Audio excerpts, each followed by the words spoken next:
What if somewhere out there was a world of iguanas? In this video, we'll start our journey through the saga of Lineaus, the world of iguanas. Lineaus is a seed world that was seeded with the green iguana as its primary species, along with blue crabs, crawdads, various grasses and flowering plants, along with populations of anchovies and salmon to fill the oceans, along with pollinators and decomposers like bees, worms, and beetles. I will try to make videos to be centered around one particular geological era. For example, this video will cover the first 15 million years of Lineaus, called the Protogene, which is essentially how life has started to adapt and form new ecosystems on Lineaus. Meanwhile, further on in the series, we'll see how life changes over the coming tens of millions of years. The videos will feature art and sound design created by me, and each piece of artwork represents a snapshot, and most artwork within the same video will take place within the same 15 to 20 million year stretch. Additionally, I would like to note that Lineaus is a rocky planet around the size of Earth, with 3 main continents and tectonic plates that look something like this. However, Lineaus separates itself from Earth by having large amounts of polar ice, more than Earth. Lineaus is in an ice age. So with all of that out of the way, let's begin our exploration of Lineaus, the world of iguanas. Our first creature we encounter on Lineaus is the greater coastal iguana. This iguana has adapted well to the eastern coast of Maastrichtia, as it is still a dietary generalist like its ancestors, although occasionally preying on crabs and foraging on the moss and grasses that grow on the coast. However, something startles the coastal iguana, and it scuttles away into the rubble.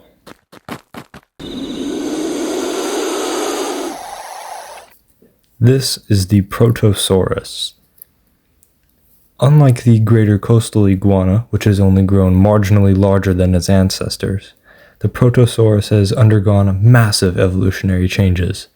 For example, the Protosaurus is around the size of a white-tailed deer, and although it still occasionally holds itself close to the ground, like its ancestors, it has adaptations for high walking for long periods of time to aid it in covering vast distances to find food to fuel its massive body. And although still primarily an herbivore, this Protosaurus will occasionally use its jaws to fight off enemies and even kill and eat smaller animals. Across the sea, on the continent of Berasia, a different set of creatures have begun to evolve and take on new niches.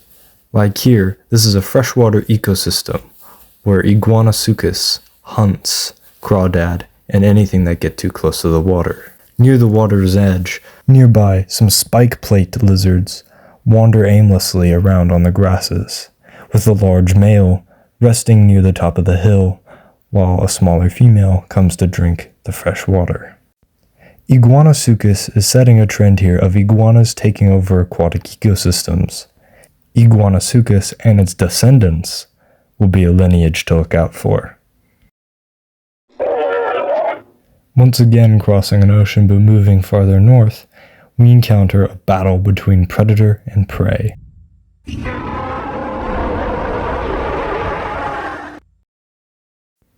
On the continent of Cenomania, iguanas have reached their largest and most specialized forms. Here we see a young pelt iguana has been bitten by Veranomymus. Veranomymus are some of the largest predators on the planet and carry a venomous bite.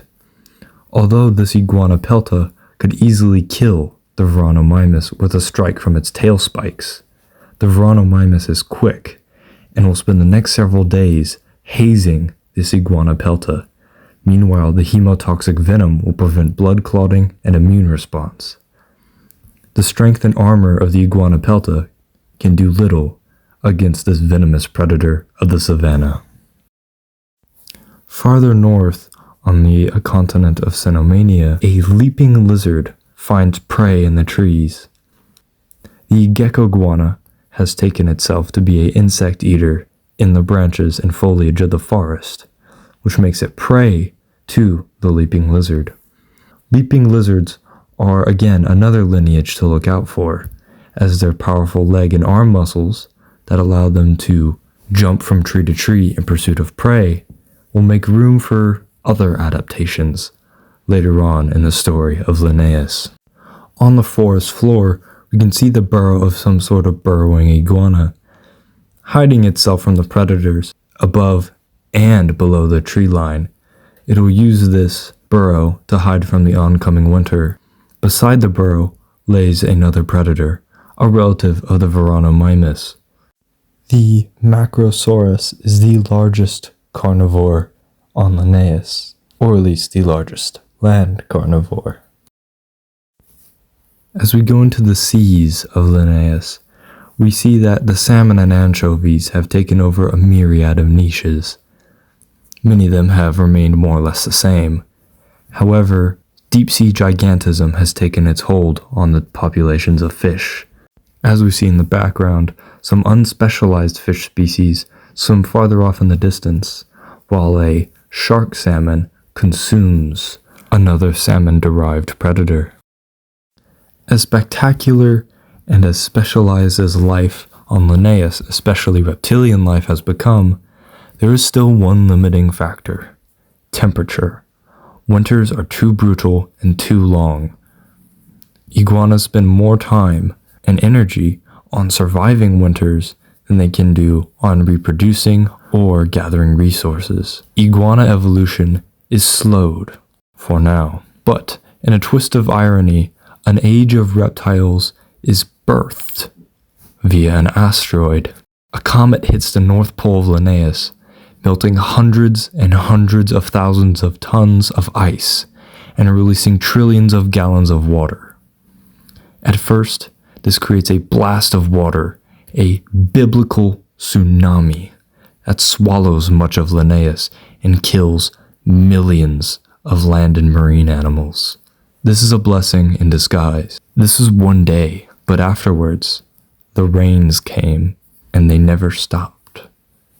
Lineaus is now shrouded and gowned by storms and rain clouds. This blesses the creatures of Lineaus, as now the temperatures are higher and there is more water. Hot, humid environments lead to enormous reptiles.